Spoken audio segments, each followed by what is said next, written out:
through the many obstacles and changes we have faced, and have come through it as a strong team which provides a high level of care and service for the community. They are an amazing group, and I hope they all know how much I appreciate them, and I am grateful to call each of them my friend. All right. So with that, Lindsay will, if you guys can all come up and she can do the swearing in. You guys come over here, you can face the crowd. This is a tough part right here. If you can pass this, you pass probation. I failed it. This is a lot shorter. Okay, you're gonna raise your right arm and repeat after me. I do solemnly swear I do solemnly swear that I will support, obey, and defend that I will support, obey, and defend the Constitution of the United States the Constitution of the United States and the Constitution of the State of Utah, and the Constitution of the State of Utah, and that I will discharge the duties and I will discharge the duties of my office with fidelity. of my office with fidelity. Alrighty. Let's see, there's two of these for each of you. If you'll sign them both, one is for you, and then the other's for me.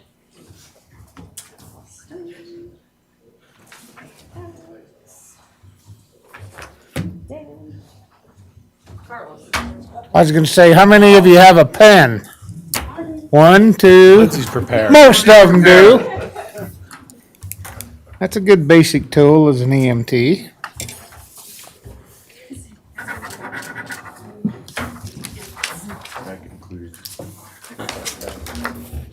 Keep one, take the other. That's good. Dan. Perfect, thank you.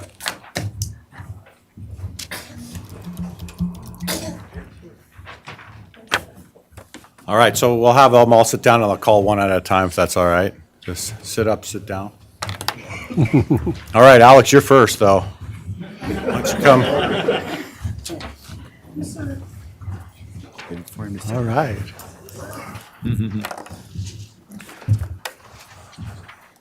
Okay, Javier Munoz, Alex, is from San Jose, Costa Rica, and has since lived in this area most of his life. He's also been married for almost 5 years and loves to spend time with his family in whatever way he can, especially his wife. He put that there too. He also loves dogs. He's been in the fire service for 9 years and is currently studying to attend paramedic school. So who would you like to?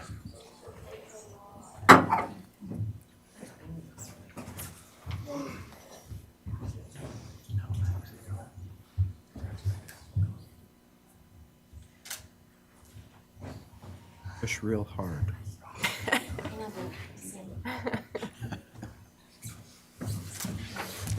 This is the hardest part of the night right here.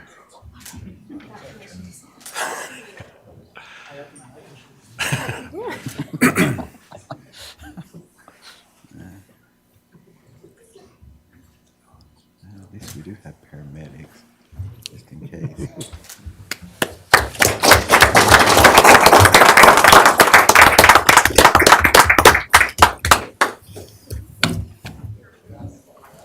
Carlos.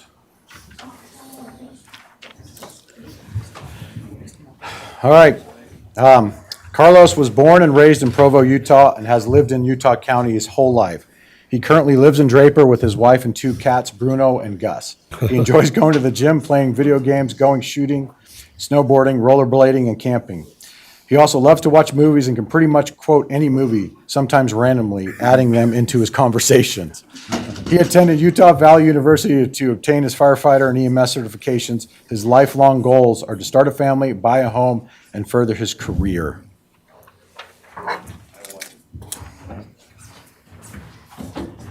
Zoolander, what's the quote for Zoolander?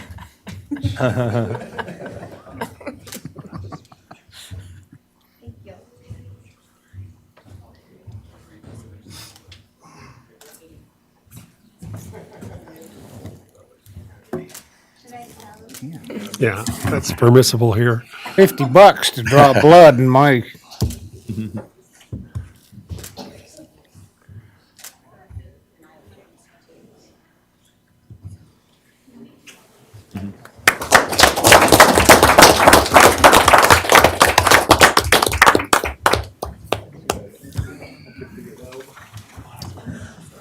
Austin. Big moment.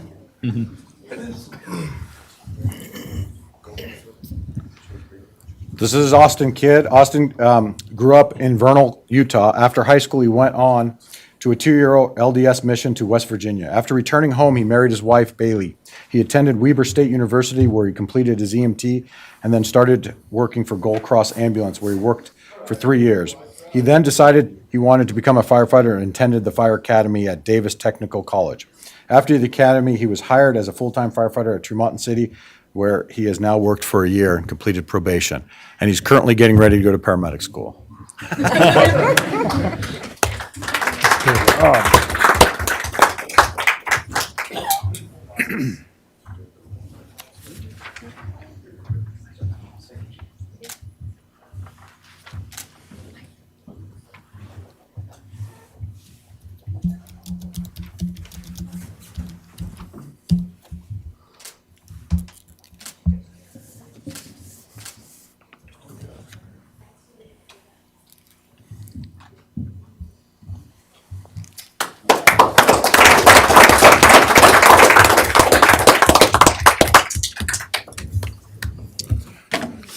Next is Dan Nelson.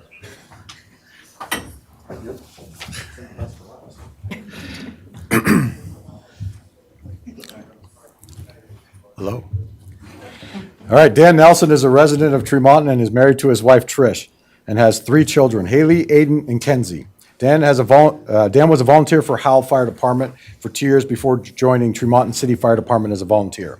When Tremonton City Fire Department transitioned to a full-time department, he was hired and began his career. Dan has been a part of Tremonton Fire Department as a volunteer and full-time firefighter, advanced EMT for 9 years. He cares about the community and loves serving and helping others. Congratulations. Who's pinning?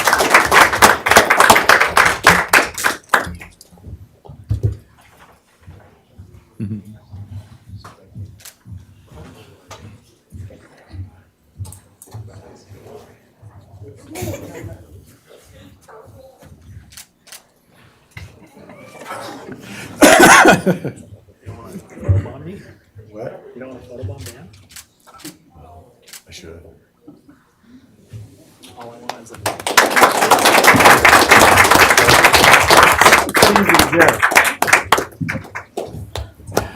All right, that's it. No, just kidding. All right, last but not least. All right, Katie Gordon. All right. Katie started out as a volunteer for Tremonton Fire Department about 5 years ago and instantly fell in love with the fire and EMS service. She got her basic EMT and wildland firefighter certifications, and as soon after advanced into fire service, got her advanced EMT, hazmat, and firefighter certifications. Throughout the years, she been given the opportunity to learn from many great mentors. A little over a year ago, she joined the 5 other firefighters as a full-time crews for Tremonton Fire Department. She is now currently finishing out her degree as a registered nurse, a journey she started before becoming a volunteer firefighter. After graduating as an RN, she will be joining a branch over program to obtain her paramedic license. She better do that. She loves what she does and is grateful to have the opportunity to be part and watch this fire department grow. So.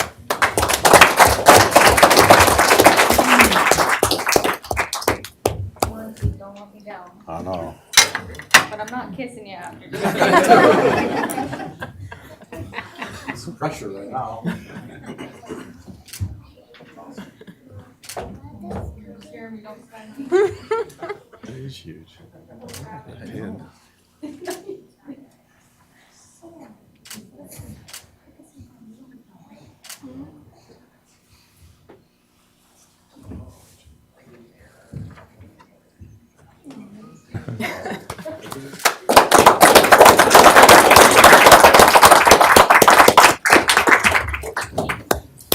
All right. Some refreshments after now? Yeah, actually, stay right where you're at. The hot seat. Really? That is right. we want to take this opportunity in front of all of the fire and EMS people, personnel, their families, and council, and everybody else to give our heartfelt appreciation for the 2 years that you spent with us and for the direction you've taken the fire department and the EMS, and congratulations to all of you. We just appreciate you so much, and just a small token, we wanted to give you this. Well, thank you so much.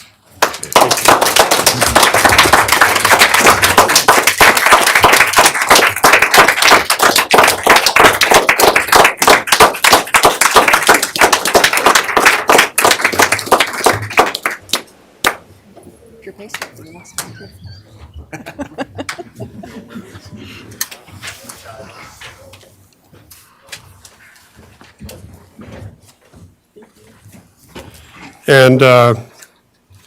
And a special congratulations to Katie and Austin and Alex and Daniel and Carlos.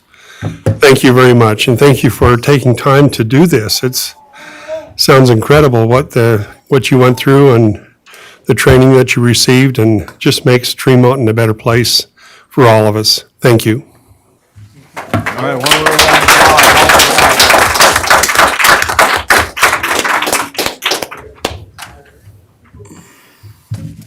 So I think we have some refreshments then? We do. We have refreshments, cookies, and just have at it. Thank you. Thanks, everybody. What was the total? What? That is.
but I'll confirm that. Or just give him a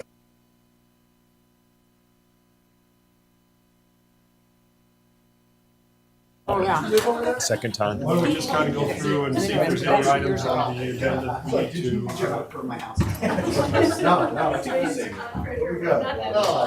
I'm used to getting angry people calling me. That's what I do with them on blocks. Yeah. We missed them. I'll thank you, I appreciate it. It was awesome working with you. I had that. Oh, hand me my. All right, I'll see you guys. Is this your work? Drive safe. All right. We'll just take a few minutes here and just kind of. I don't know. Is it on now? You're green. Okay. You're green, yep. Yeah, we're green. All right, let's see. The opening ceremony, I asked Sarah and Judy Beagley to, Sarah's going to give us an opening prayer, and Julie is going to lead us in the pledge. Council, are there any, we can kind of go through this, conflicts of interest or anything like that? I guess at this point, we don't need to, probably don't have anything. Sean, do you want to just kind of walk us through a little bit of the, like the river wash and some of the agenda items? And council, we don't have a lot of time, so if there's any questions, bring those up. But, Sure. Let me, this one's fairly straightforward, although there are some requirements for us. Does everyone know where, maybe you could start by showing them on the map where it's located? Lindsay, it's at west of it, yeah. Butters Tractor. Yep, perfect. Yeah, and it's currently being constructed right now. You might remember that we acquired some right-of-way needed for 1650 West to function as a collector road, and we acquired some property from this parcel. Part of that acquisition agreement required us to replace the curb and gutter and expand the asphalt. The sidewalk's not included currently, and so we will, as part of this development, participate in enlarging the intersection. We'll also participate in installing a fire hydrant, because there was an existing fire hydrant at Butters Tractor, but that was eliminated at some point when we were doing a construction project that conflicted with the location of that hydrant. So those are the main requirements from and obligations that we have. They're going to be improving Main Street frontage, paying some fee in lieu. They dedicated a portion of Main Street that was needed. And so I don't think there's much more to tell you on this project, unless you have questions. Any questions? I think it's pretty straightforward, and I think they've got the hydrant in and they was pouring curb and gutter out that way, so Okay. they're trying to move forward and get it asphalted. are there any questions, council, with the consolidated fees and fine schedule that we're going to be, anything you need to share there that? Actually, Mark did this. Maybe you could hit the high points. Just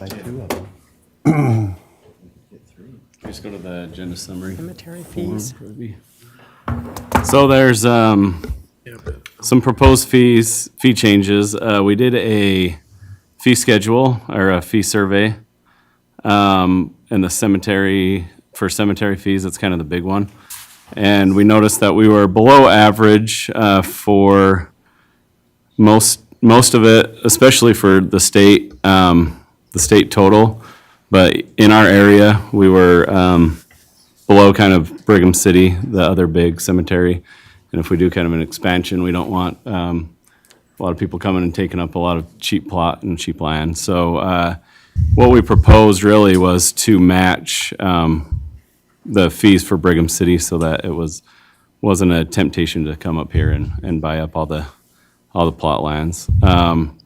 So that's the cemetery fees. Hey, And then as- Mark, Yes. what's open close? Weekday? Taking it open and close covering it. weekend? Open the grave and close the Okay, grave. that's what I thought, okay. Yeah, a weekend schedule and versus a weekday schedule. The next one, we were charging Garland, we were giving them the first 12,800 gallons of wastewater treatment in their base rate. And now that they're off of our, we don't have a contract with them anymore. We don't have a contract with any of the other commercial businesses to include that 12,800 gallons. So now there's a base rate, and then everything they use is the usage rate instead of including anything inside of the usage rate. Then animal control services, just, you got the overage, rate. What is the overage then now if it's not 12,800 gallons? it's like, the first 1,000 gallons is. Oh, so everything is just, $1.15 we per got 1,000 a gallons. 28.30 plus $1, Yeah, so, $1.15 per thousand. Is that, so everybody pays the 28.30 in the commercial, and then anybody who uses 1,000 gallons pays $1.15, and so on. Because I can explain that a little bit more, because we were intertwined with Garland. If you remember right, before we redid the rates back in 2017 and went to tiered rates, we allotted people 12,800 gallons before we started charging overage. Well, in the wastewater, those entities that were commercial related, they were allotted that as part of theirs before the industry started getting charged an overage. So with Garland gone, and we didn't want to undo that portion of the wastewater when we redid the rates because we were still dealing with the Garland wastewater. Since Garland's gone, we're going to do away with it just like the water rate, and everybody will start with zero and go from there. And so we don't have that 12,800 gallon usage hanging over our head before we start billing. It just cleans it right up. But we felt instead of muddying the water with Garland, because they were supposed to mirror what we did on our wastewater rate. They could charge more, but they weren't supposed to charge less unless they made it up themselves. We just thought we'd leave that in there, and then once they were gone, which took a few more years than what we had planned on, we left it in there. And this was the first time we've adjusted the rates since they're officially gone out of our system. So, I know this is probably kind of along the same lines, but sort of not. You were going to check with Blaine about that plug. yeah. It's not in yet. He's putting it in. He said it'll either be the end of this week or first of next week. He's got to go back up with his big hole to do it. Oh. And they're going to have it there. They had some other project as part of that project. So as of today, that's his promise. That's his promise. And I'll text each of you his number. I've already got it. All right, Now, good that's his deal. promise, is that it will be put in, if not the end of this week, the first of next week. We'll be watching. Okay, Other and then comments or anything, council, on When would any? these rates take effect? tomorrow, yeah, as soon as you pass them. Can I buy 2 lots? I hadn't planned on really adjusting the wastewater until the first of the year, because that's when I'll redo their whole rate calculating sheet. And that way, multi-mill, because it really only affects a couple of our industries. And that was kind of my goal, is start out the first of the year fresh. So I think- can we like, Buy a cemetery. The council can do any, put the pots off till January 1st and let people know they're going up so that people can buy them if they want them, you know? That's a dramatic increase. Buy what now? Cemetery. cemetery. plots. Yeah. You can make it effective at whatever date you want to. I would say that because you know what? That's huge to some. It is. Start and paying I've been- $200 more when you buy 8 of them. That's $1,600 extra dollars. yeah, adds up in a hurry. Anyway, I think that if we have people out there wanting to buy some, that you ought to give them a little bit of notice that it's gonna go up. What is that, 50%? Depends on the fee, but mostly it's 20. To buy the plot. Buy it. 4 to 6. Buy for a resident from 4 to 6. Yeah. Yeah. 50%. A couple of the other highlights, animal control services. The facility stays pretty full, and so we're proposing not to take any owner relinquished animals from non-residents. and upping the fee for residents only, from $30 to $50 per animal. Is that per day that we charge them for them? the I think it's stray just dog the they per- caught? Per animal. I think there's a nightly fee. Let's see. Fee schedule. Fee survey. Because that just barely pays his wage to go catch it at $30 or whatever, or $50. When you figure. Yeah, I think there's a nightly fee, I want to say. When they're getting This rid is of when the they, animal, right? yeah, they're just giving it over. Want the animal. They don't want the animal anymore. when they're Owner, just- owner relinquish, so like giving it, not just going to pick one up. Okay, I see. Never, didn't read it. Okay. And then the last one, garbage can collection fees. So as part of the building permit, the first garbage can's paid for. The second garbage can, we've never charged the residents for that actual can. It's $135 for a can. And we were charging just $6.50. I think we were making like $2 to $3 a month on each can, which takes about 4 to 5 years to pay off that garbage can. And that's about time for the replacement anyways. So we just proposed to charge, if you want one can, it's $10.70, or $10.70 for every can that they pick up. But we will continue to offer that second can and additional cans. Just, we offer it, and then they have to sign up for 3 months at least to if they wanted an additional can. So they can't just have 10 different cans for a party or something and then give them back the next week. So those are the fee changes.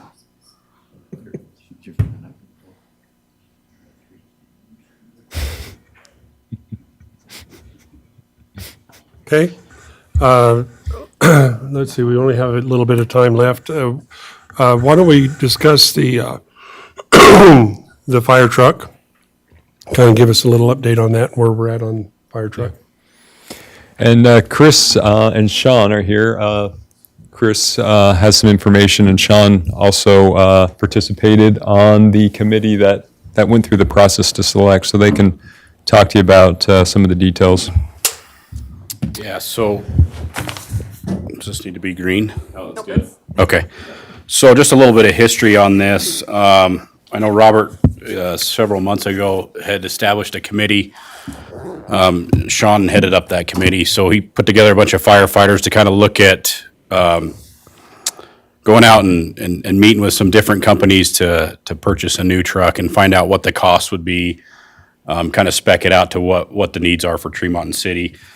So the whole purpose of it was to kind of replace the current engine that we have now. So our engine 31 is a 1995 E1, so it's 27 years old, and it's only got 35,000 miles on it. But the concern with it is it's not the motor. It's, if you could relate it to like the human body, right? As the person gets older, like the heart and some of the veins, the arteries, they start to weaken a little bit. The pump doesn't work as good. Same thing with a fire engine, right? So over time, they just start to wear out. The pump starts to go out. The piping starts to wear down. All the seals, all that stuff starts to deteriorate. So Robert, to get ahead of it, he put that committee together to start looking at pricing, because the way the fire industry is right now with new engines is the costs they're just starting to be astronomical, right? The supply chain, getting all the stuff in right now, it's just hard. So Sean has got some bids back from a couple different companies. The best one right now is through Rosenbauer, and it came in at a price of $636,000. The next closest one was through Pierce, and it was like $729,000. So the way that it works, so in the fire service, we try to follow what's called the National Fire Protection Association, the NFPA standards. And they're basically standards that are set to try to keep firefighters safe, ensure that we're doing the best that we can to protect the city. So given the age of the pump and all the other stuff that's associated with it, the NFPA recommends that kind of stuff with a first due or a first out engine, that those engines last, or they're good for about 15 years. And then they recommend that you move them back to like a second due engine, so like a backup. And then after about another 5 years of that, you retire them. So we're well beyond what the NFPA recommends, and that's okay. I mean, we're in a small city. We don't have the funding like the Chicagos or the New Yorks. So we have to kind of stretch that a little ways. You can retire this one, this 95 one? No, so the intent would be that if we could purchase a new one, that this one would go as the backup pumper.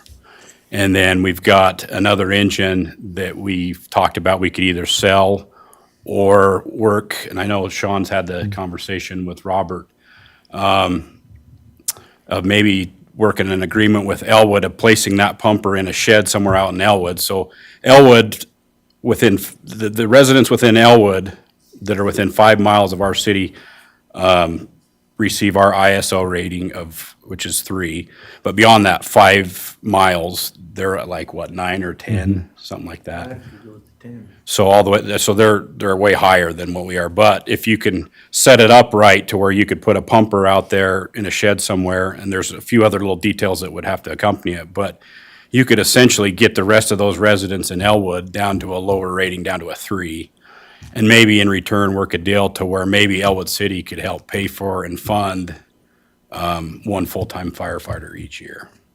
So there's some different options that you could do with the other engine that we would be getting rid of. But essentially, engine 31 would go to be a backup, and then this new engine would be the first out.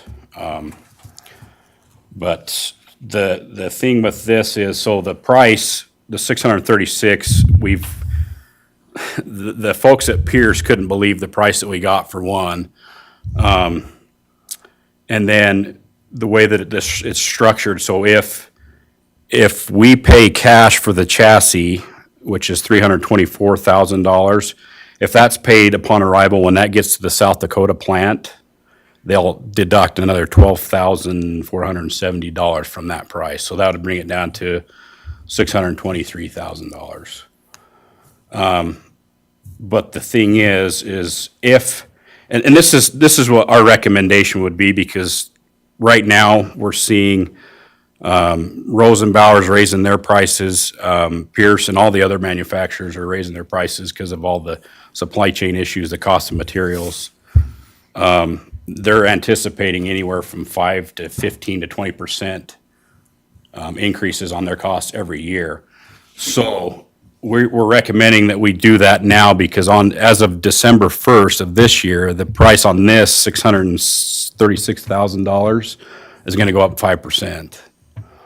So, and that's due to the cost of the materials itself. So the way we're looking at it is we're going to need a new engine in a couple of years anyways. It's 27 years old. So we're going to be putting people in harm's way, and we're not going to be protecting the city the way that we should be with a 27-year-old pumper.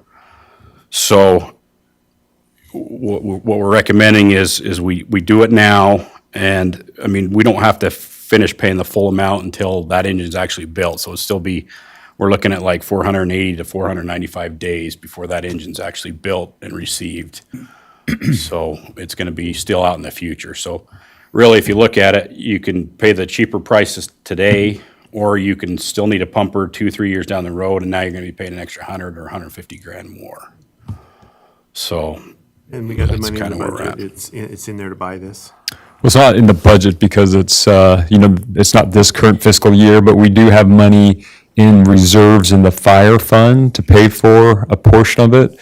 If the resolution anticipates, because, this is a fire apparatus, but it'll also accompany all the medical calls. So the idea is that we'll split the obligation to purchase it between general governmental revenues, which is essentially our general fund, and the ambulance revenues. So it's sort of a 50-50 split. We'll need to make a concerted effort to transfer money into these capital project funds at the end of each fiscal year like we've done, previously. And so we've essentially used all of the funds for capital project 41, which is our capital equipment and vehicle fund, with the increase in the street sweeper. So we'll need to make a conscious effort to move some money over to that fund. But in the interim, the fire fund has the money to purchase it, and it's going to be a little bit of the timing of revenue and how we sort of pay the general governmental fund portion and the fire fund. I just have, were you done, Chris? Yeah, I'm open to any questions. Okay. Sean, I know you guys went through a lot of work on this. The timing's unfortunate because of the chief, and we're hiring a new chief. And with that in mind, I kind of hate to handcuff a new chief coming in with a decision that was made that the new chief probably ought to be participating in. And so we're kind of in a bad position because of the funding needing to be by December 1st. I think that's my biggest concern is I hate to go and do a purchase for a new chief coming in, and maybe they had some other ideas or something different they wanted to do, but Yeah. that's all. You're right, it's bad timing. Yeah. Yeah, the timing's bad, but like we've talked about, and Robert's, I don't think he's here anymore, but we've had a lot of conversation. I mean, in a couple of years, that engine, we might be able to squeak a few more years out of it. I don't know if you remember back in 2015, September 2015, that engine was T-boned in an intersection. Oh, yeah. And so sustained some significant damage that's still evident today. So, I mean, we've kind of band-aided it together for quite a few years. So I'm guessing in the next 2 or 3 years, we're gonna need one anyways. So it's really dependent on, do we wanna spend less today, or do we wanna spend more, in 3 or 4 years, so. And I don't believe the chief has a lot of input on it. That committee they put together is guys that's bought a lot of trucks and knows what we need with no luxuries. They don't deck them out like we used to. Yeah. It's a basic truck, but it's built to the needs of our department. That's good to know. And it's one that'll last, I mean, you'll get 20 years plus out of it. And you won't have to worry about another engine for quite some time, so. That was kind of our thing with it is, yeah, the timing's unfortunate, but, I mean, the alternative could be worse if something were to happen in the next 2 or 3 years, so. Well, even after, this price increase, Well, our build times are 2 years out. I mean, we're not gonna see it for 2 years, whether we commit today, we're still 2 years away. So, and that's And the 2 price is years locked older. in. That's 2 Price years will be older locked for the in. engine we got now. And then you're gonna look at 100 to 150, 200,000 by the time 2 years rolls around to do it again. right? That's the scary part, is you just don't know where that's gonna stop. Just keep growing. Yeah, just since we started this process, when Sean and them folks engaged with Pierce, their prices, increased 4% during that? Just during the negotiations with them. With another So, one coming at the first of the year, which is, I think, gonna be almost 10%. So Yeah. that Rosenbauer, or that Pierce will be 850,000 next year. so just something to think about. So as far as timing, this is the right time. So I mean, if it you're- just depends on how you define that, right? Because if timing, by timing you mean by saving money in the long run, yes, timing would be now. This is a good time to do it, so. Otherwise, like we said, you're gonna be paying, as of December 1st, you're gonna be paying another 5%, which that's $31,000, almost $32,000 more just for that 1 month of waiting, or 2 weeks, actually. I think we're closer to 2 weeks now. Yep. And then, they're projecting anywhere from 5 to 20% increase in costs every year. So, and that's not just Rosenbauer with this truck. That's Pierce, that's all of them. That's all of their projections due to the cost of the materials, the supply chain issues that they're having as well, so. Okay, I'm gonna have to, If I can add one thing too before the chief, when he sat us down as a company, he says, I want the cheapest engine we can buy that fits our needs. And in years past, my last 2 engines that I was in here with that built, we went for the moon and then dropped down. And so I like, in hindsight, I like the way the chief went about us and making us very strict on what, the niceties like we all wanted, we scrimped, you know, we like, do we really need to add this? And it was like, it'd be nice, but no, you know, because we was trying to stick at a dollar sign, and the dollar sign kept changing just because of price increases. So for the money we're spending, we're getting a good, safe, functionable truck, but we don't have every bell and whistle on it by any means. But it's durable. It'll Yeah, last. it's gonna it'll last. I 20 mean, plus that's why- years. That's why we went, you know, we're really picking the Rosenbauer is because, believe it or not, it was cheaper, but it has a lot more safety features, you know, the frame's built better, it's got better computers, the systems in it are better, it's just kind of a crazy thing, that's why. Okay, I'm gonna interrupt and let's just postpone this discussion until we bring it up. You're gonna be around when we bring it up in the official meeting? Yeah, you bet. Now we can start. Why don't we continue that discussion then? Well, let's break for a minute or two and then start our regular meeting. Okay.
Why don't we go ahead and get started here? We're a couple of minutes late, so we'll get underway. We'd like to welcome everybody out here tonight to our city council meeting, and appreciate you being here with us. I've asked Sarah Mormon if she would give us an opening prayer, and then Julie Beagley if she would lead us in the pledge. Sarah? Dear Lord, we come before you tonight and ask for your guidance, your love, your mercy, your grace for all of us, particularly for our city leaders tonight with the decisions they have before them. Just guide them to make the right decisions for our city, for our residents. And we thank you for that guidance that you give us. In your name, amen. Amen. Thank you.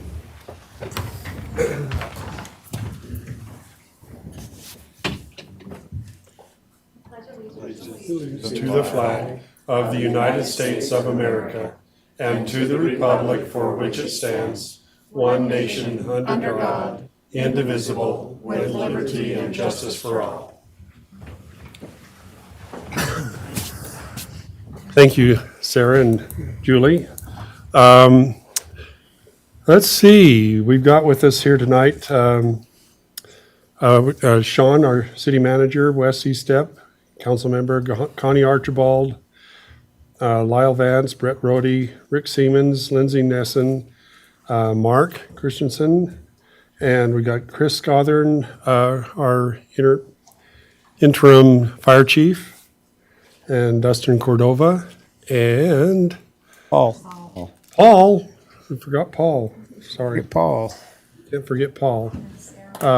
We had a great opportunity with the EMS and fire department to do a pinning ceremony prior to this meeting, and it was really fun to watch, and we're really proud of our fire and EMS personnel, and as well as all of our other departments we have. We're grateful for you very much. Council, declaration of conflict of interest. Is there anything on tonight's agenda that we need to declare conflict of? Approval of the agenda, council? I'll make a motion that we approve the agenda this evening as written. Motion by Connie and second by Wes. All in favor? Aye. Thank you. Any opposed, I guess I should say? Approval of minutes for November 1st, 2022, council? Make a motion, we approve the minutes for November 1st.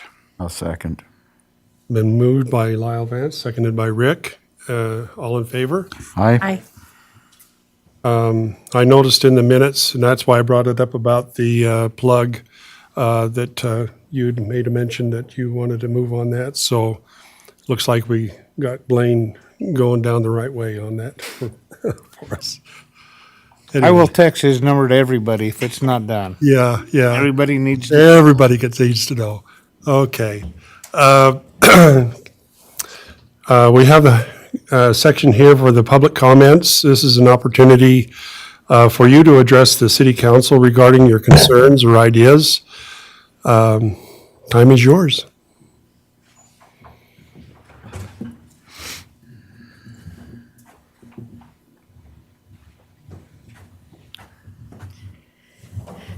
Julie Beagley. Do you want to state your name? Yeah, I'm Rick Jepson. So, I recently joined the library Why don't you board pull that over a little closer to you? because then I'll be There you go. louder. So I've recently joined the library board here in Tremonton, along with, well, Rick has been there for a long time, I think, but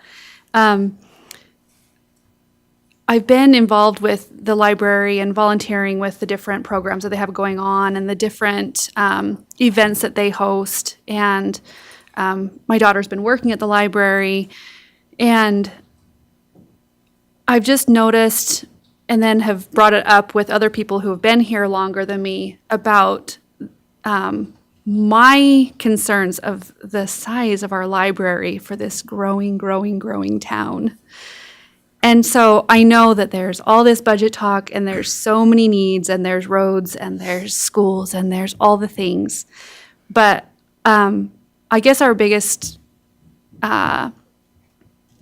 ask is that when those discussions are taking place, that the library needs not be overlooked. That if there were to come a building, if people can just watch for something like that with all the changes that are happening, if there's something that's coming open that isn't being used, that can be a discussion, that just something that's kept in mind, that we really, really, really need a bigger library facility. And from talking with different people, I understand that with our current library, because of earthquake code or something, it can't be extended. So there's am I right with that? And so I don't know if we're better to, look into an existing building that is already here, that if someone were to, close their business or something like that, if it could be taken over. We're not asking for a brand new, $50 million library. We understand we're not Salt Lake, but my daughter's been, doing the children's programs over there, and they have to cap out at 12 kids. So we're now a city of over 10,000, a lot of those being children. And when she's doing, a children's, the code camps, they have to cap out at 12. And so for an entire month, there's only 12 kids out of our community that can participate in that. On top of that, if there's 12 kids in there that are doing their code camp or their, whatever classes they have going on, there's literally nowhere else for the other citizens, the other patrons to sit to do their studies. They take up the entire table space. So it really is something that a library should be the hub of the community. That's the whole intention of a public library, is to be the hub of the community that everyone can utilize. And already we've outgrown our library, and our growth is only, we all know, expected to be bigger. And we already need more space, and that need is only going to get more intense as we go. So anyway, if anyone has any, ideas of grants that as a library board we can look into, if there's anything that we can do on our end to help with that, if anyone has any ideas or any experience, or here's a bug buzzing about something, we would love to know that information, and we're open to helping with that if whatever we can. So Okay. Thank you, Julie. Well, I'm glad you brought it up, because I was hoping she'd say something about the library being the hub of the city. I'm sure all of us can agree. To some extent, that's true. There's a lot of activities that's gone on there, and I'm glad to be a part For of the it. purpose of, could you just state your name so the person that's I'm Rick typing all this Jepson, stuff? part of the library board. Okay. And I've been on one other time before, and then I'm back on again, but like I said, I think we can all agree to some extent that library is I love it. It's a good-looking place, and that park has so many activities going on, and I've been a part of a lot of those, and in fact, heck, they even got me to play Captain Hook, at the one thing, and it was a lot of fun, but I'm just thinking that, yeah, what Julie stated, the community is continually growing, we know that, and in the past, it was quite a while ago, I know that the idea of getting a new library did get shot down, and, mainly a lot of people's concerns about having to pay for it, but when it comes down to, a lot of them use it and want to use it, and I think that need only heightens a lot when communities grow. So, yeah, I would think that obviously it'd be something that should be on our minds constantly, and, something that can't just happen like that. I don't think anybody expects that, so. I love the idea that a lot of activities are used through the library, and the personnel and all of the volunteer time that people put in there outside the library, not just those that work at the library, so. And, yeah, I'd like a big raise too, myself, for being on the library. While you're at it, huh? I love serving. I love serving whatever way it is, the community, in a lot of different aspects, and this is just one of them that I love. And thank you for putting some time in. She put a lot of time in, but, yeah, I would just keep your ears out for any of those things, and we'd be willing to do a lot of our own fundraising too, however long it takes, so. Very good. I'm ready to go. Mayor? So my question is this. I think the location of our library is ideal currently. Right. And I think that what has gone on as far as the improvements of that property and whatever, it really is a place where children can come and do so many things.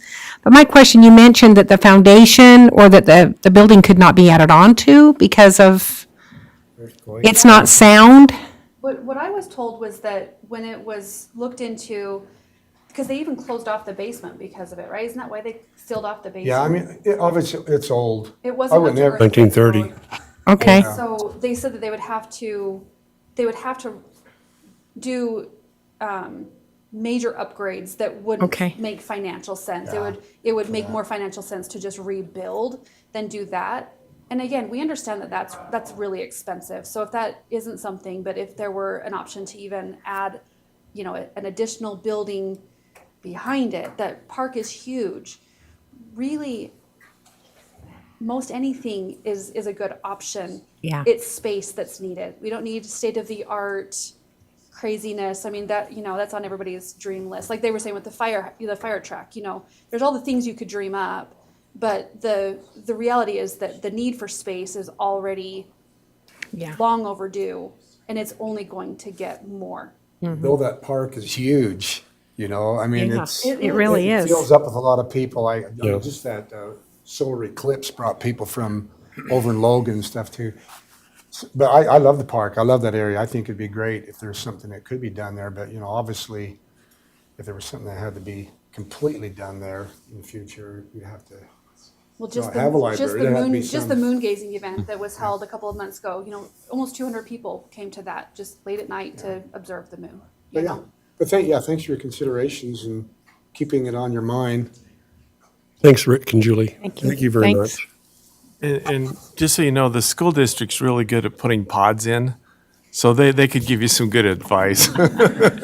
Yeah, they are.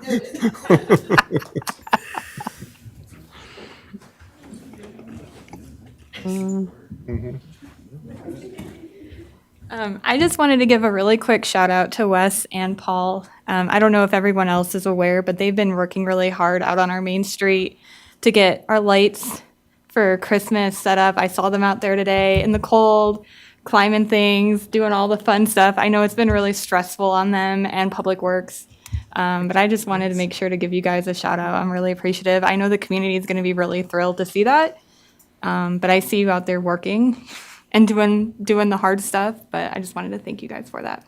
Can I mention one thing? There's probably no reason that you can't start decorating in them, and then when we do get power, Perfect. they'll be dumped down. Perfect. I think probably Monday or Tuesday, we're going to be getting the lights on the post in the square. I probably should connect with you because we have a big wreath to go on the clock tower. I can't reach. Oh, we can put that wreath up anytime, but So- if you start decorating and put that cord 10, Perfect. 11 feet tall, when we're gonna kind of be at UPNL's, we'll have our stuff done pretty well, but they'll have to hook up the power, but you can do the bottoms, and guess if we don't get it done, I'll bring my generator and light them up. I'll do what I gotta do. You got the south side the north side pretty much done. North side's close. Then just have to put everything up on the south side. And just run cable and wire. We're going to try to get the youth city council to help put up the lights on the trees, so. We've got it all here, so we can get it out there. Okay, I just wanted to thank you guys. thank you. Thanks, Julie. Sarah, I meant. Anybody else? Paul?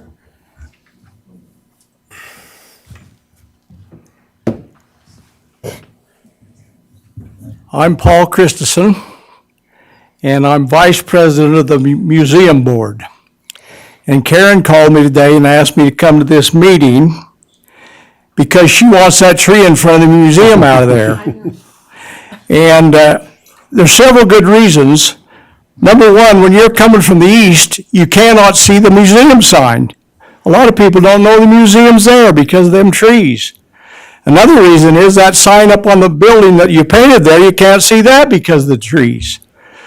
But the tree we're concerned about is the one in front of the museum because it's a mess.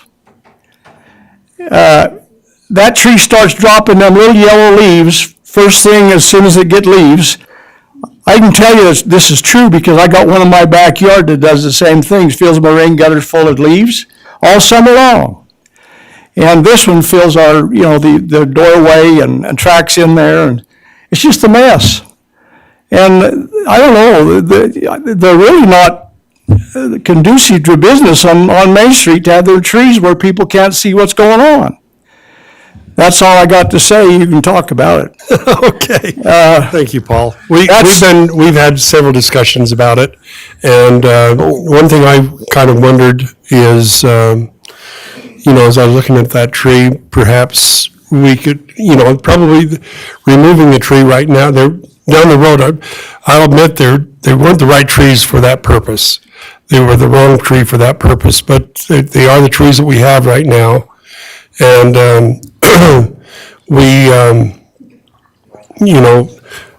it'll probably stay for the time being.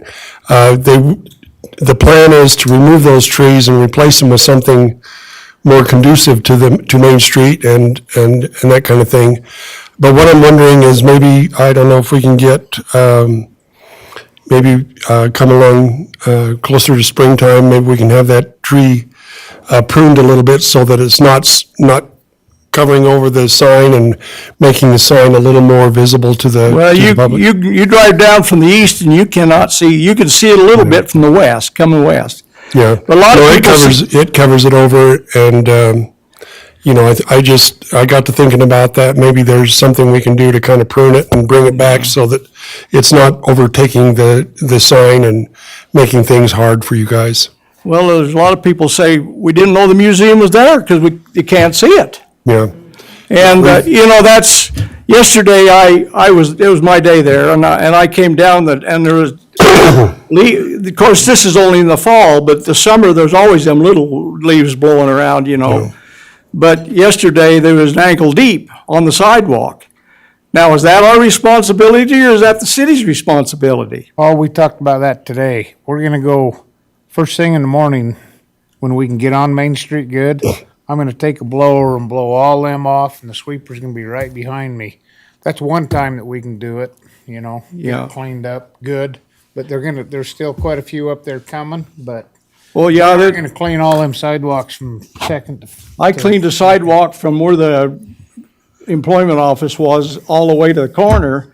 Took me about 20 minutes. They was all over there, big ones that they kind of fall down in clumps, you know.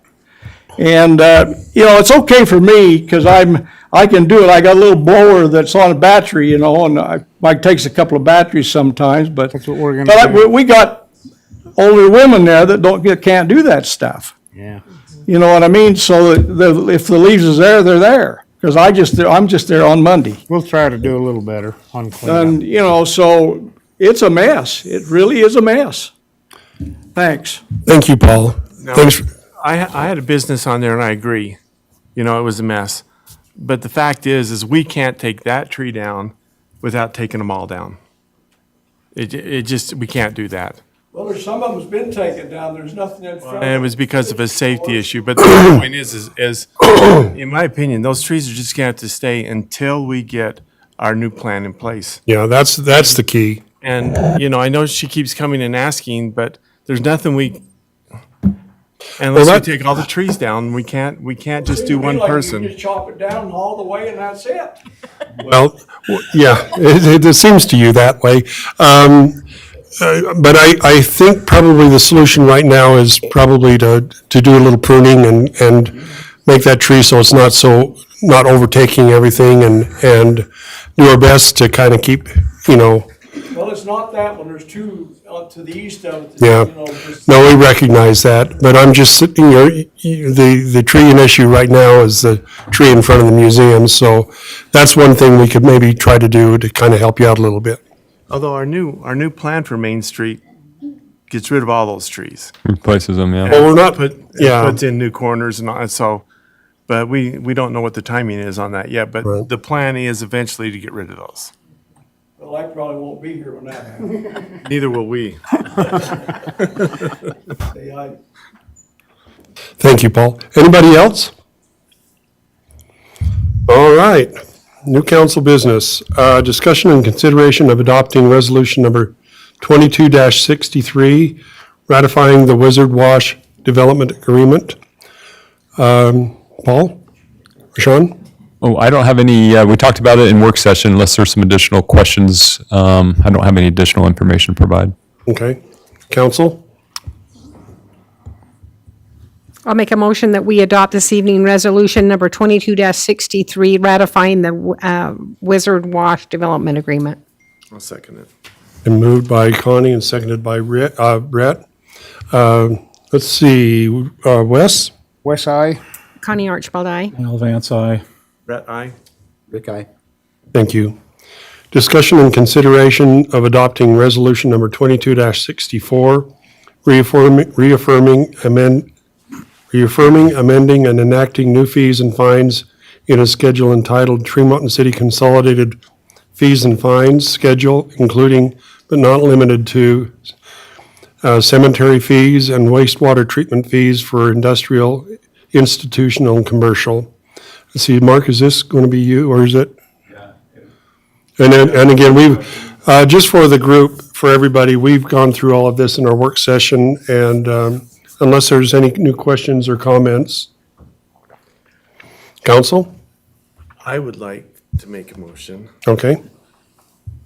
It's 2264, right? Yes. That we adopt 2264 effective, that the prices take effect January 1st, 2023. That gives people a chance to, number one, I think we need to let people know the fees are going up and give people the opportunity to buy their plots and. Maybe you can whatnot. kind of mention what's in there about the cemetery plots and everything, Yeah. because that's kind of the issue. Yeah, because the plots are going to go up 50%.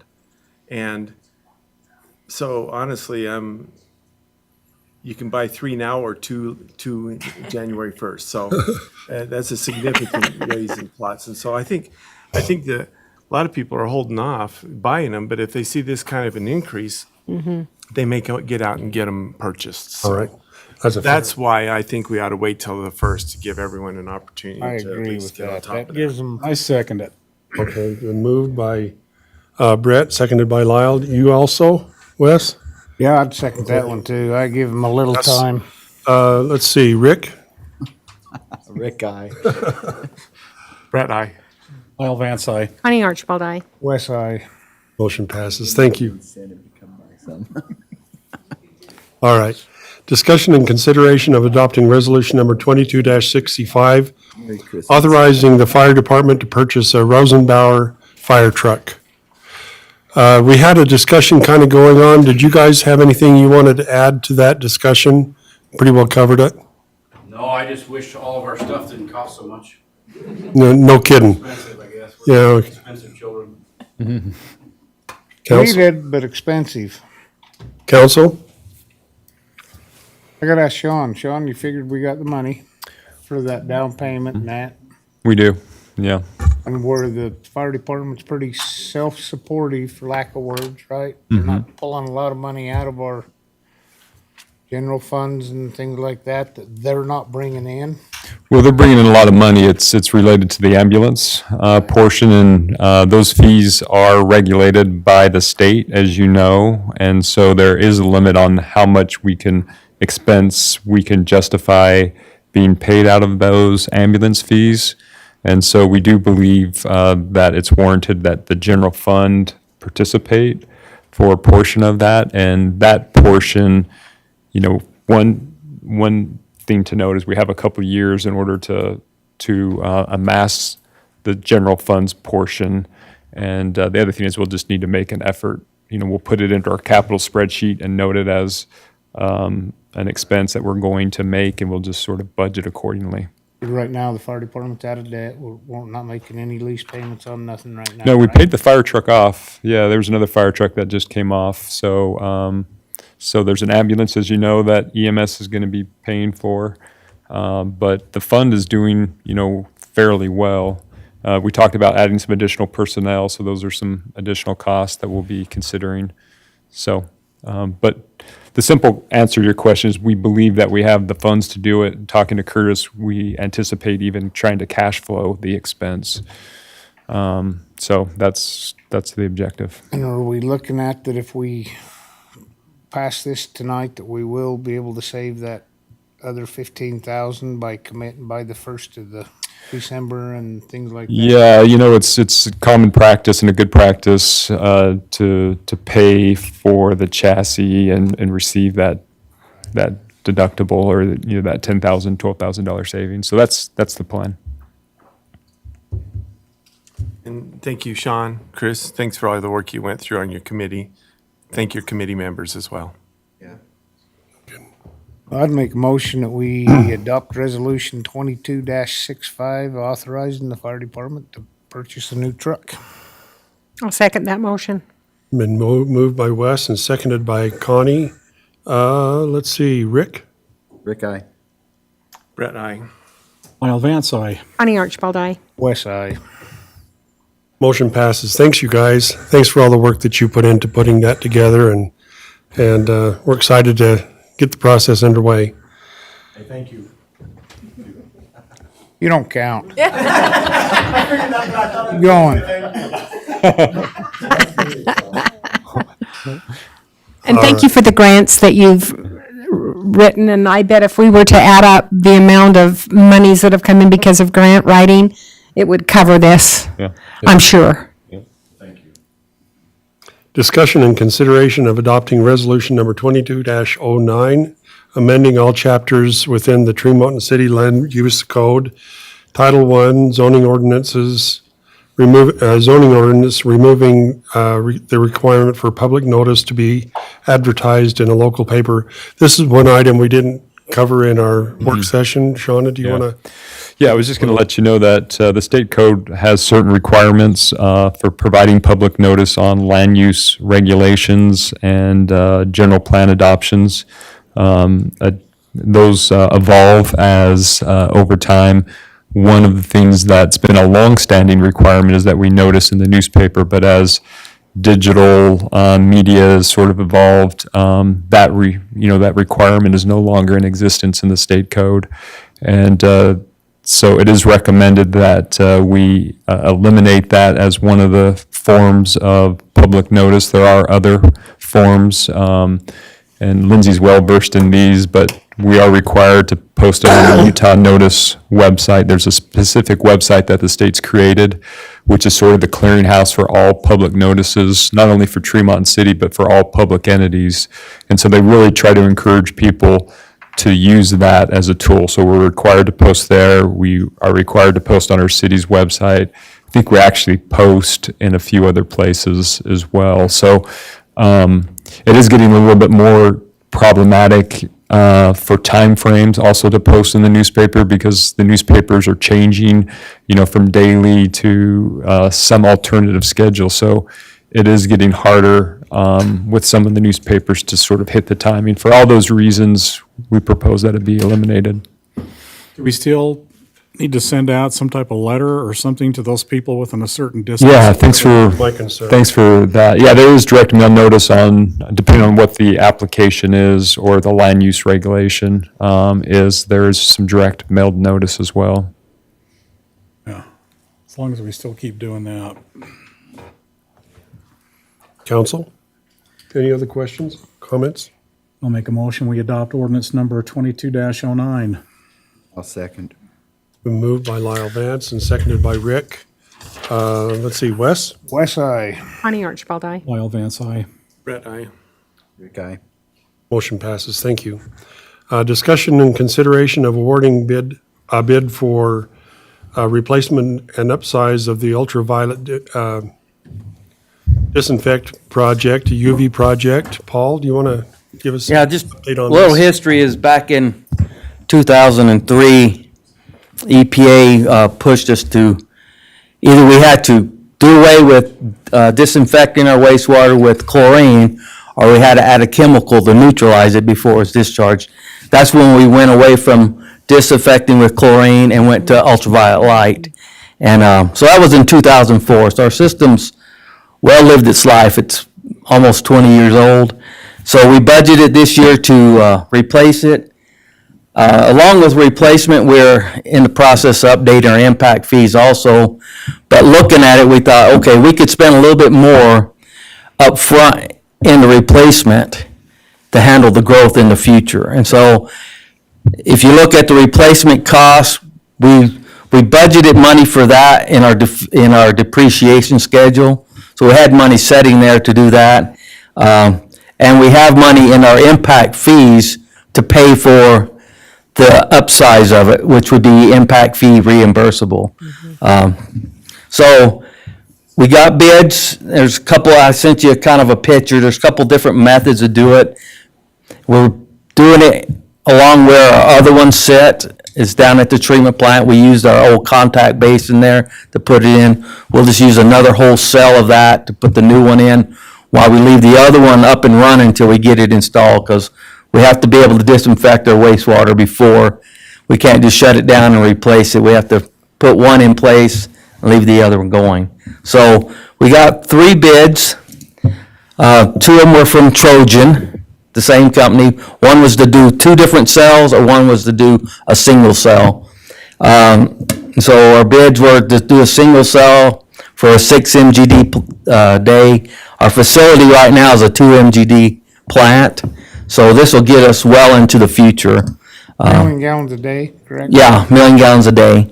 And this handles those high times we get as we, spring runoff times and stuff like that. That's the only time we ever get that high, but it's usually in the spring after snow melt.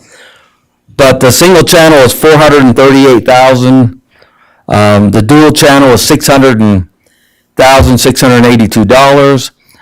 There's also the Inaqua, which they came in at 728, 413. The one of my choice is a single channel. That's all we have right now. You're able to work on it while the other ones are still functioning. They come out of the basin, so you're not even, there's no need to have a dual channel. I can't see the option of the extra money being a good reason to do that. 20 years down the road, would we need it? Probably 15 to 20. I mean, we might have pushed this one a little further, like we always push everything.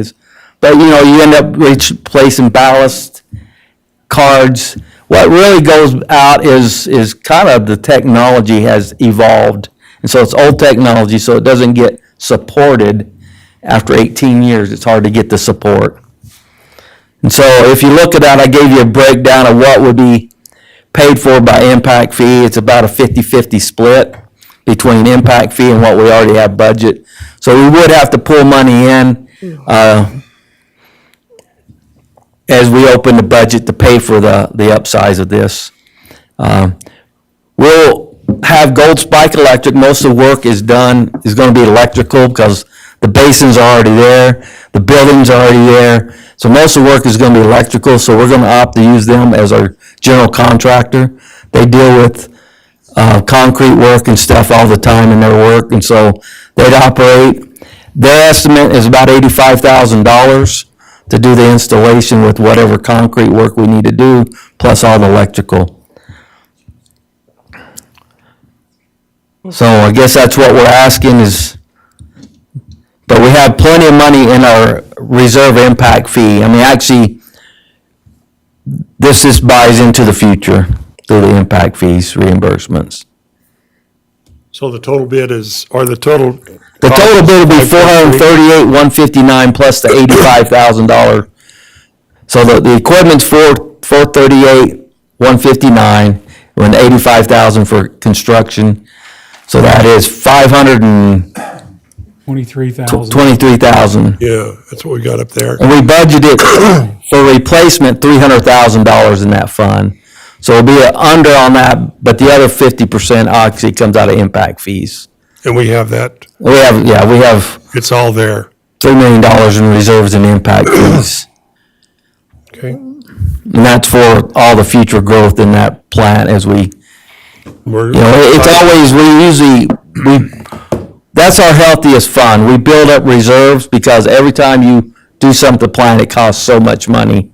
And so then impact fee pays us back for all that capital that we've built up as a reserve from our user fees and impact fees that we collect ahead of projects. The second set of lights wouldn't help with redundancy and. No, because if you look at the picture, on the attachments, you actually have 3 banks of lights in that one channel. Yeah. So as you pull out a bank because what you usually replace is they have a quartz sleeve and then there's just a little wire inside that makes the UV light. And so every so often you have to replace that wire. You might have to replace the quartz sleeve. They have a wiper mechanism that keeps them clean, so they get penetration. Because that's the worst thing of UV is if you have off-color water or if you got a growth or film on your bulb, the ultraviolet light can't penetrate out to do the disinfecting. I mean, it gives you a better kill than chlorine, but it's all relevant on how clear your water is, the clarity of your water, or the clarity of the bulb it's going through. But yeah, if you look, like I said, there's three banks, and you pull one bank out, repair it while the other one's in use, and so I really don't see it. We've done well right now with having 2 banks in one cell. This will just put a 3rd bank in that cell, and they're actually a deeper bank. They go all the way to the bottom instead of having to build the bottom up like we did on our first UV system. This is just before the discharge, isn't it? Yeah, this is after it's gone through the treatment plant and gone through the tertiary filter, then it goes out through the UV before it's discharged to the river. What would determine we need more? When will we need more? When our plant starts to exceed that 6 million gallons per day And where are we at? on peak. Right now, our plant's at 2. This time of year, we run about 1. Oh, so we're a long way. Yeah, but during the peak, if you were to look at flood conditions, we'll get to 3 million gallons a day in a flood situation. Like, if you think about 2017, when we had that snow and then the rain on top of the snow, and you had all the infiltration, which a lot of it came from a system up north, community up north from us. So some of that's out of there now. So, but that causes you infiltration, and that makes your flow go up. That's the answer I was looking. Yeah, so yeah, we're good for several years before we'll ever come close to that 6 MGD. Could the plant even handle 6 million? No, we'd be doing a major upgrade anyway, because our plant right now, and that's what our impact fee is gonna show. Our IFPP will show at what stages we go to an upgrade to handle, because right now we are a 2 MGD. The next upgrade will be a 3 MGD facility, which means adding some treatment cells. Yeah. Okay. Probably changing some of the air rotors into a diffused air type of a system. Okay. Questions? Any other questions? Mayor, I'm ready to make a motion. Okay. I'd make a motion this evening that we award the bid for replacement and upsize of the ultraviolet light disinfection project as explained beautifully by Paul. I'd second it if we need a motion and second. We got the motion. We got the motion by Connie and second by Wes. Let's start with Wes. I don't think it's a resolution, is it? Not a resolution. It's not. Oh, that's right. I'm sorry. It's a Yeah. budget. Let's see. I guess we just need to have a vote then. Yep. All right. All in favor? Aye. Any opposed? I don't think there was. Okay, motion passes. Just so the fire department know, they're not the only one that has high dollar expensive equipment. Theirs drives around town. Ours, that down there doesn't get drove around. drive around town All right. Calendar items. Sean, a review of the calendar. Anything we need to? I'll have Mark, step All the forward. same as last meeting. We did go to Fielding that next day, I think, or 2 days later. And Deweyville, they confirmed today that we are on their agenda, so for Lyle Vance and Connie on December 8th at 7 o'clock. And I did ask Lindsay if she would get with Garland. I think we're ready to Okay. go forward with that. For Meeting with- tomorrow, or for would it be? No, I don't think kind of we in would December get on sometime? the agenda that quick. but December 7th, yeah. For their next meeting. Haven't heard word back yet. Okay. But Yeah, I we'll have let you reached know. out. Then there's a Habitat for I Humanity haven't heard anything back. dinner. Did you get RSVPs on that, Mayor? Yep. This that's coming Friday? up. Is it this Friday? Friday. Time flies, huh? You got seats filled, or do you still need? I'll be out of town. You will be. I'm out. You can't? I said no, yeah. Oh, my heck. I replied back that Up to you, Rick. What about you, Rick? Sure, I'll go. Thank you, wife. Enjoy. Yeah. Yeah, it's fun. have any raffles or anything down there that I can? If there was, you're out. I'll send money for a raffle. Be able to go? I can't. Okay. So it looks like maybe Rick and I, partners, wives. Yep. And his wife, and Paul and his wife. And No, You want to go? You really want to Serious? go? Okay, let's do it. All right, there we go. 3, Oh, wait, I might be working for Sarah. 4. so Sarah can go. I have jury duty. She's on jury duty. Oh, okay. All Close down right. the store, just go. Open it up, put them on the honor system. I'll bet you the Scothers can go. If I can't go, Izzy will go. The Scothers. The Scotherns like to go make assignment. Already got plans for Oh, you got plans? Okay. We're trying our hardest here. All right, we'll, Yeah, Yeah. the 18th. yeah. Frenchie raised his hand, but you gotta be a Frenchie? city employee, buddy. 6 to 8:30. I knew you would say that. I was just testing you. All right. And You then, finished? Okay, so, Saturday the 3rd also. A reminder, keep it on your calendar. So for city council that wants to come judge, you asked last time what time to be there, 1:30. 1:30. The ugly sweater collar, judging is at 2 p.m. But feel free to stay for the whole time. Yeah. Because we'll have the Santa's there the first half and the Grinch is there the second half. And it's combined with Tremont and Recreation and the library. We're joining forces this year, so it'll be really cool. What time's the Christmas party, Chris? Isn't that same day? 6 o'clock. That's at 6? I got my sweater, I'm gonna win. I guess I didn't put it on the calendar, but our city Christmas party also is this Tuesday, or sorry, a week from today. Oh, yeah. Sorry, I forgot to put. No, well, we almost got there. Look at your pay stub and the invite's in there. Out too, but yes, it's in your. we've got the, our council dinner, Christmas dinner at Maddox is on the 20th. 20th of On the December. 20th.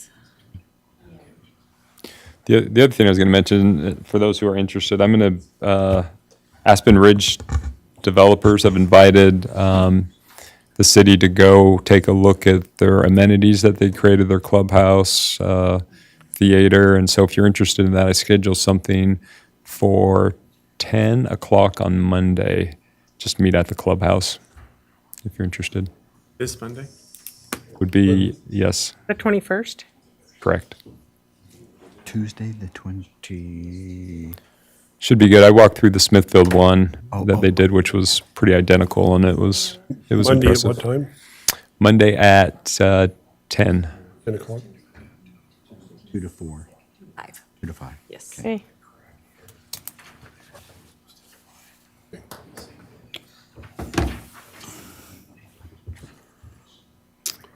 Okay, we got some, is there any unfinished business or action items that we need to discuss?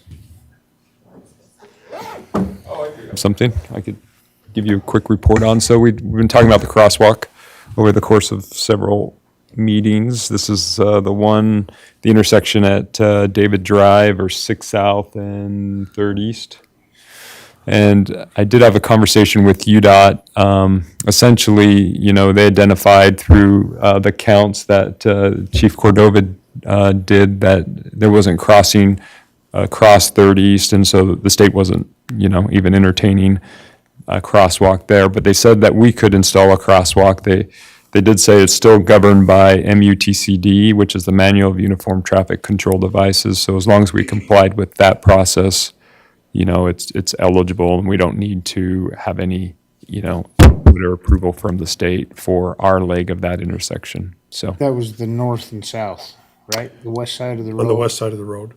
correct. That's where we was talking of Yeah. us painting the crosswalk. And I think, they were talking about a school crossing versus just a typical crossing. I think it's the school crossing that triggers the MUTCD manual. All of them trigger, but school crossing would be a ladder crossing. Ladder Yeah. instead of two Non-school lines. crossing is just 2 lines. Yeah. So that's kind of where we're at. Good to know. Thank you. All right, reports and comments. City manager report. Sean, you want to cover us up, get us up to speed? Yeah, I was just gonna- Fire chief. Yeah, I'll let you know that we have 2 active recruitment processes going on. We've had quite a few applications submitted for the fire chief position. I envisioned that we would do a similar recruitment process as we've done for the fire chief and the police chief, which typically includes having a committee interviewing panel participate in the first round of interviews. And so this is just positions that I identified and individuals potentially who could participate in that. So we had the mayor. I thought it made sense for Wes to participate with his background in fire, a possible other Tremont City Council representative. If we did have three, we would actually, it would constitute a city council meeting, which we would just, as a formality, go through the process of advertising and then going into a closed session for the interviews, which we've done in the past. I would like to participate.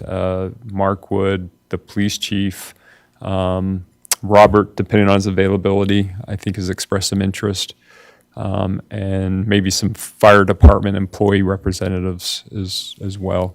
I think it'd be good to get their insight. So that's where we're at. I think maybe the mayor, unless there's discussion that needs to occur, potentially the mayor might invite another council member to participate. So we're moving forward with that. Where we're at in the process is we'll screen the candidates and select the ones that we feel we would like to interview. We'll send out written questions for them to provide essays in response, and at that point we'll have the first round of interviews and create that short list. As you know, ultimately the recommendation from that committee will come forward to the council, and depending on how many people we shortlist or where the process go, will sort of determine how we move forward after that first round of interviews. Well, if I go back to Dustin's, how many was on that short list? Just Dustin and Brian? Yeah, I think we had two, and we typically try to do potentially two as a short list. Can't remember if we've ever done three. I think we have two potentially. But the second round, we usually have the council participate fully in the interview process, and we usually give them an opportunity to ask us questions, figure out if the fit is good for them from their perspective, and do tours of the city. And so, I'm okay with just Wes and Mayor being on that, because they're going to come back to the city council anyway. And that way you don't have to do a meeting and all that. You're not going to hurt my feelings by just having the two on there. Okay. I don't know how you guys feel, but I agree. I'm fine with that too. Okay. Well, that sounds good. We'll keep you posted through the processes as we start to work through. The holidays are somewhat, creating a little bit of a delay. So we're going to try to move it through as quick as we can. It will take a little bit of time. So the other position that we're openly recruiting for is Steve's replacement. As you know, he's retiring. I think it's March 15th. I've tried to re-recruit Steve multiple times, and he's just not budging. So we are looking at alternatives. We don't have anyone who's applied as of yet that has any certifications, and so we're going to reach out to some people that we know and see what their interest is. Another alternative form, and Steve has suggested that he thinks, why we're not really seeing existing building inspectors who are certified is the zoning administrator aspect of the job. And so at some point we might want to consider, depending on how some of these conversations go with individuals, decide if we want to split those two functions from one position, creating two positions. It's not, at the size that Tremont City is, it's probably due for a planner as well. As you know, I've been participating in the planning. I still probably would to some degree, but some of the things that Steve does is work with all the applicants in helping them through the procedural process, answering zoning questions, facilitating development agreements. Where I'm really involved is reviewing applications and looking at the developments for compliance with the code and just general planning principles, negotiating some of the pre-annexation infrastructure that we need. And so I think I would still continue to be involved in that process.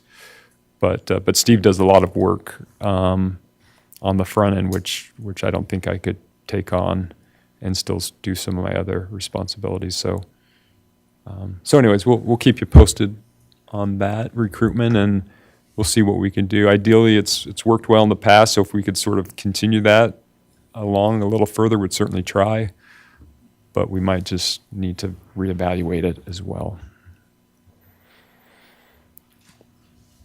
Oh, the other thing I wanted to let you know is I've had, as we've been discussing, budgets and the police department needs and calls for service, I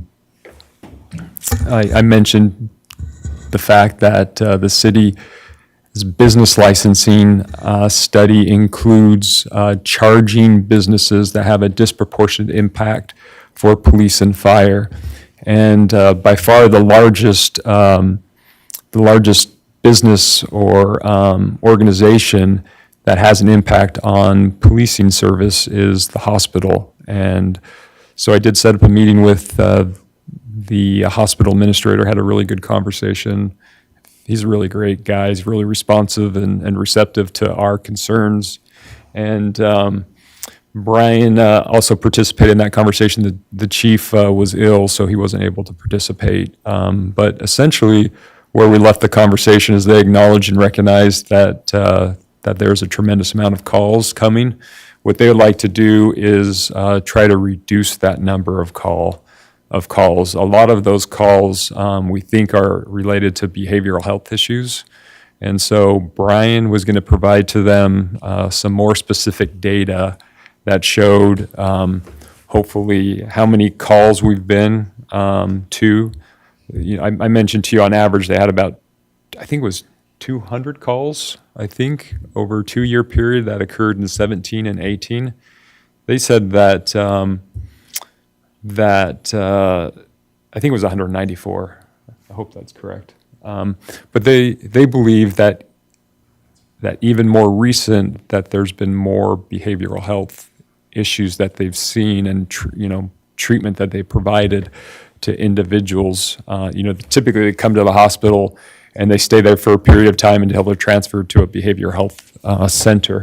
So we're going to take a really closer look and deeper dive into the types of calls. They're also looking at internal procedures, how they can handle those calls. They have alarm systems that call the police, and they're going to evaluate, if those are being used maybe when they shouldn't be, or if there's some other ways that they can look to de-escalate issues with individuals. And they're also looking at doing in-house security as well, because one of the issues is if there's a behavioral health patient, someone needs to be attend to them throughout the duration of the time until they can be transferred out, as I understand it. So they're also looking to do potentially some in-house security. So the hope is that they can reduce the number of calls. We'll just continue to monitor it over time as we do subsequent studies to evaluate what those accurate calls are.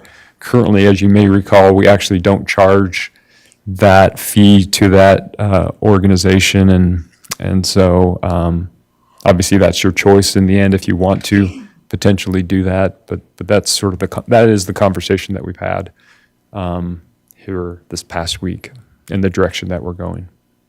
Unless you have concerns or questions.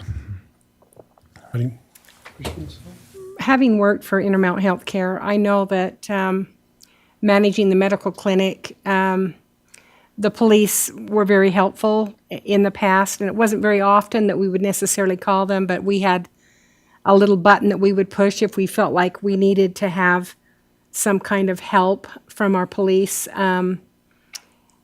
And sometimes those buttons got pushed accidentally by, someone that was there working that didn't understand what those buttons were for. So I totally understand how we could pull them away from things that they need to be doing that are much more serious than an accidental push of a button. Mm-hmm. So I I can understand why we would need to evaluate this and maybe do something different. Yeah. Because as far as I know, they don't have any security at Bear River Valley Hospital. No, and and we want, obviously, the police force is there to help in times of need. So if there's, part of it isn't necessarily, we don't want to discourage people to call police when they need help. We just want to make sure that we use our resources efficiently. They kind of pushed back and reminded me that this is, they sort of inherent, these are sort of inherited community issues that they take an active role in helping, aid people in need. And so under that guise, they felt like they were sort of taking the brunt of being singled out when it's really almost a community issue. The other thing I just wanted to clarify too, this in-house security option, it wouldn't be full-time. I think in other hospitals, larger hospitals, they have full-time in-house security. This would be, as I understand it, on-call security. So maybe the police is paged out initially, depending on what the situation is, and then the officer would be replaced by in-house security potentially at some point. So anyways, a real positive conversation, and like I said, we're trying our best to reduce calls and engage in conversation relative to providing resources to our police department and getting, providing the best service that we can. Have you been in on it this much? Yeah, my experience with it is a combination of both. Like Sean said, a lot of bigger departments will have a full-time thing. Sometimes they'll contract that through a police department. It'll be a secondary employment assignment. I know St. Mark's, IHC, in Murray, UPD basically covered all that. The issue we have is with the mental ill patients or people having a psychotic episode, because they can take a guy. There's not a cop that I know that hasn't spent his entire shift in a hospital just watching one problem individual. So you never know when they're going to happen, and they take a lot of time and resources, and they can go dynamic really fast. There was actually a shooting at a hospital not too long ago, and that video's out there just from that. It was a psych patient ended up getting a hold of one of the guns, and it turned into a shooting. So I think it's important we stay on top of it, especially as we grow. I'm not sure, I've talked to Brian since he's got more experience out here with their call volume and what they're dealing with, but he said it's pretty consistent that we have officers down there all day just to handle some of our psychotic individuals, so. The other thing that's an issue, Wes, is, there's not a lot of psych beds in the state of Utah. Right. And so they spend so much time at the hospital waiting to find a bed to take them to. So that's the big wait. We went So- clear to Payson Yeah. for a psych patient. So the All the beds was healthcare filled. itself has got to find a better way of taking care of and making more beds available. Right. So.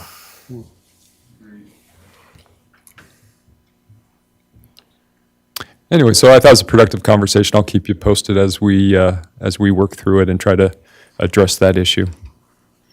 All right, thank you. Sean, is there any DRC, any update information on that?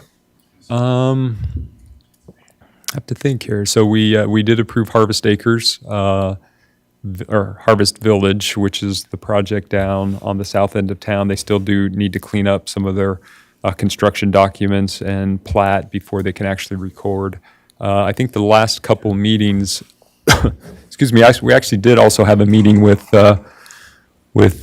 Envision Estates, which is the development that's proposed behind Visionary Homes development, Archibald. It would be going to the east. They still have some access issues, but one of the proposal that they were looking at is right now it's zoned single family. They wanted to try to acquire or rezone some of their property to have some multifamily, which would be right adjacent to some additional multifamily. So that conversation is sort of ongoing. So. Let's see, traffic signals, city council reports.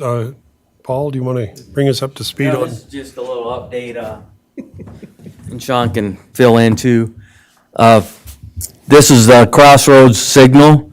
The traffic circle's out because of cost. I think traffic circle is looking to be in the range of $5+ million. But they are going to proceed with a traffic light. They don't have a time frame yet, but it's going to be a smaller, they're going to buy all the right-of-way that they need, but when they build it, it'll be built smaller, so it won't have a real designated right turn pocket. So if you can imagine, you're headed up north towards Riverside, North Garland. The Deweyville Road, it will not have a large turn pocket. It'll just come off of the through lane to be there. That way, it'll save them some money up front, and then as it needs to be expanded for traffic in the future, they will expand it. So this light will have a dedicated left turn lane, kind of like our Main Street, and a through lane with a small turn pocket for the right-hand turn, but not a long turn. So they will require them to buy some property, probably from the Rups there, and maybe some even from the Arctic Circle to make some of that happen. The merges will be gone. Yeah, all that concrete area will be gone. They'll put some crossings in for pedestrians as it grows and expands that way, and you get more foot traffic. We'll be able to handle that. But like I said, they're just initially putting the project together. Then they have to get it on a STIP list, so we won't even know when. Most likely, it's going to be 5-6 years out. It would be my estimate.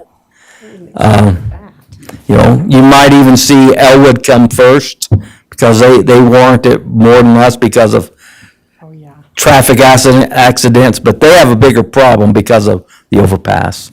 So did I do that justice, Sean? Yeah, and I That's think about it. the other thing I was just going to mention, so we had a conversation with the traffic engineer, Paul and I, and, she wanted to tell us what direction they wanted to go. And they felt like this was the quickest way to actually, to implementation. She said that they would draw up this new intersection so we could get a better understanding of what it looked like and also come up with the cost estimates. The city is still pursuing CMAQ funds to help with this project. And so I've been coordinating with Bragg, who has those funds, and UDOT. They need to finalize a contract for that relationship that they have between Bragg and UDOT. And after that, I think they're going to open up proposals. So we'll do our part to try to help with that, or try to expedite, the traffic light by trying to acquire those CMAQ funds. Yeah, if we can get those congestion mitigation funds allocated to that project, it would lower the UDOT portion and maybe throw us higher on their STIP list. But The other thing that I asked and had a conversation about with her is our Main Street plan that we did a couple years ago. It envisioned that at some of these entryways, which included this one, that we would have a landscape island with some signage, welcoming people to Tremont. So I inquired to her about if we could add that in. And so the way that UDOT works is some of those beautification projects, which they would view this as a beautification because it doesn't serve as a traffic function, would be a betterment or enhancement, and the city would be responsible for that upgrade. And so I mentioned to her that we did have some funds that were earmarked for Main Street enhancements, and it might be a good opportunity to at least evaluate, what that looked like and potentially have that improvement constructed at the same time. So Them finances 50,000 or 250,000 for a welcome to Tremont sign. I know it's shot in the dark, but. Well, I don't know, because I don't really understand. I mean, one of the things is now UDOT has standards that push back that turn lane, quite a ways. And so originally, when they showed it in our plan, it was closer to the intersection. It'll be shoved back further to the west on Main Street. And it really depends on how big of an island, but I think she was going to try to include that potentially in the cost estimates, or we might need to, or drawings. I need to work with her a little bit more because I don't think it's really clear to her exactly how long it would be. So it's pretty conceptual at this point, but she's open to try to help facilitate that as an option for the city to consider. So. That's on that topic. Yeah, then the LED lights. The LED, you remember we budgeted to, and signed a contract with UDOT for them to replace all of our high sodium, pressure sodium with LED. Rocky Mountain, just to clarify. Oh, did I call them? You said UDOT, but I just want to make Yeah, it clear. Rocky Mountain. Throughout the city. I got to meet with them tomorrow too, so Rocky Mountain. But they've slated that project to start, because I've kind of been wondering, because I thought it'd start a little sooner, but they slated it to start December 12th, if they get all their parts. If the parts aren't all here, they're actually going to start on the 19th. And I don't think to us it matters whether they start the 12th or the 19th. And they'll have 4 crews in town changing out all our gooseneck lights. Those are ones on the wooden poles. And all of our neighborhood lights that aren't LED yet will be replaced with LED lighting, which will make things a lot brighter. You don't have that yellow haze. And, with the high pressure sodium, the older they get, the more yellow they get. And with LED, they stay bright.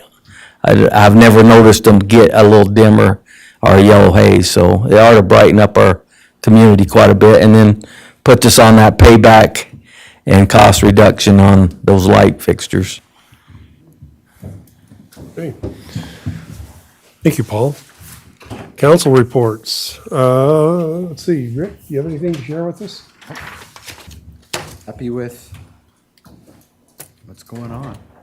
Paul does a good job in Public Works, so thanks to them. Yeah, no kidding. I do. For the library.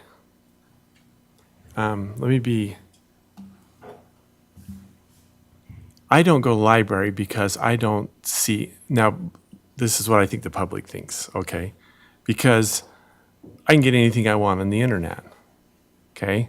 And so I think the public as a whole doesn't, and they turned down the bond that we had 10, 15 years ago to build a new building because they didn't want to spend the money. So when we go back to what the school district said, they need to feel the pain before they'll pass a bond to do those kind of things.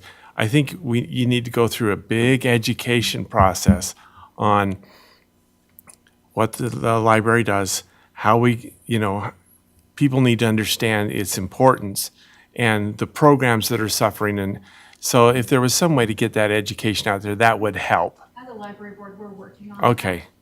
We're using the Logan project as a guide for that. Okay. So we will, and when we have a better idea, we'll probably look into doing a presentation for you guys, but we just kind of wanted to get it on the radar. Yeah. So. So that would be my suggestion there. And then, I'll just be frank, tonight's been a little depressing because we have been asking for money and money. I mean, we asked for almost $2 million worth of expenses, and I know we got the police coming up, we're gonna need some help there, and we got the fire department coming up. We're talking anywhere from $5 to $10 million. We need to increase our revenues in this city to even just get to par. Now, that's got me really concerned because we have 2 taxing entities that are going to raise their taxes. 54% is one, and the mosquito abatement is raising their taxes. This is going to be a trend. Everyone's going to raise their taxes. We're already taxing pretty high. We can't come up with $5 to $10 million in increased property taxes and meet this need. So we got to find some other sources of revenues. And I think we need to start I would like to see us get a little bit strategic in a plan to get small businesses to come to town. Get another big industry or two to come to town. Go out there and actively start recruiting them. If we can get some increased sales tax revenues coming in and some increased revenues from these other big companies coming in, that's just another piece of the pie that will help to increase the revenues in the city. But, so, you know, you mentioned a planner or something like that. I think we need to seriously start thinking about setting a plan and starting to go out and start to sell this city and get people to move here, businesses to come here, and increase the confidence of the community. I think the community does a good job of buying here in town. I really do. I feel that. I've seen that. If there was more for them to go buy, they would do it. They don't. They don't have the confidence? They don't spend here. Well, you know, and I had the store down there, the print shop, and we saw a lot of customers, local customers. And so, you know, but there may be that data. So how do we get them here in town? How do we keep them here in town? And I know Sarah's working on that. Sarah was on the radio last night in Logan, Uh-huh. promoting the city, promoting Yeah. what's here. And So anyway, I would just really strongly suggest that we're going to have to find other sources of revenue to make this work over the next 5 years. And it can't just be property tax. That can't be the only answer. There's my Good opinion. comments. Thank you. Lyle? Mine's more simplified. During public, when people stand up and voice their comments and that type of stuff, can we put some type of limit? We can. We kind of opened it up and let people sort of vent and get it out of their system, sort of a thing. And yeah, we can. Going to other city council meetings, they all 3 to have 5 limits. minutes. Yeah. And sometimes we go into 20 minutes and we understood the topic in the first minute. Yeah. So, Yeah. okay. I will just say that I appreciate everyone getting ready for the holidays. It's fun to live in Tremonton where there is so much to do with our families, and there's a spirit of celebration as we get ready for the holidays. And so thank you for those city employees, Wes included, my partner sitting next to me that is doing what he can to make sure that our city looks beautiful as they drive down Main Street. And I know Sarah's been really involved in making our city a better place, and encourage people to shop at home. So I'm just excited for the holidays to come, and I hope we have a safe and wonderful holiday season, and that'll require that all of us maybe come out and support what is provided for us, for our families. So my husband and I will make sure that we come out and support and encourage our family to join us, so. My question or whatever, where's our branding deal? Where's our logos and? We're super close. Close? Next council meeting, we'll have Rushford come up and present it. And I'll send it out before the council so that you can review it and kind of get a feel for it, but he has a pretty good presentation to share with you. Awesome. So it's pretty well done. Yeah. In fact, I would like to get your shirt sizes. I don't know how we can do that. Don't leave without giving. I'm not gonna say mine out loud. The Acme tent and awning is about my size. We're hoping that everybody can come with their, with these shirts next time, so we're sort of, You'll get them out before the meeting? yeah, we'll get them out before the meeting. Nice button-down shirts, you're buying, Nice button-down shirt. For Wes, you better get the tent maker, believe me. that's what I said, I was honest about it. Every year. Paul knows my size. Oh, that's hilarious. Only Wes could I say that to. I can Yeah. take it, I can take it. Other than that, but thank you, on your compliments and things like that, but we couldn't do what we have been doing. I mean, we're really close on the lights right here. Lynn has busted and Mark, and we got a few issues that they're working Make it. out, but, that's gonna be lit up next Thursday, so Yep. as cold as it's been, everybody better come down every night and watch that.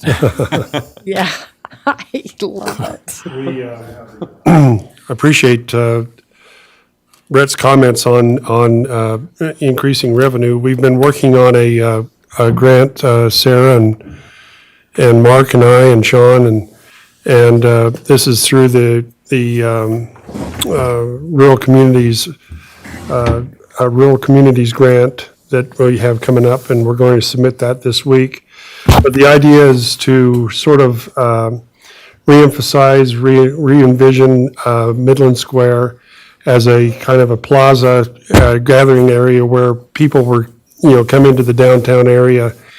Our premise is that by doing this, we will increase the foot traffic and increase the interest in the downtown area and kind of revitalize it in a little bit. So we're real excited about that. Again, the lighting and everything, we're going to involve, it'll be a community effort. We're going to involve the Youth City Council in setting up, helping to string the lights. The City Public Works has put up done all the hard work. And we'll get the youth to come and help string the lights on the trees and make the Midland Square area really nice and lit up and everything. So we're excited about that. We have a great council. We have a great community, and appreciate the diversity that we have on this bench. The skill level that we have. We just appreciate you so much. And with that, I guess we'll entertain one more motion. I make a motion, we adjourn. Been moved and seconded that we adjourn. I don't even think I'm going to ask if everybody agrees. Thanks, everybody. Thanks so much.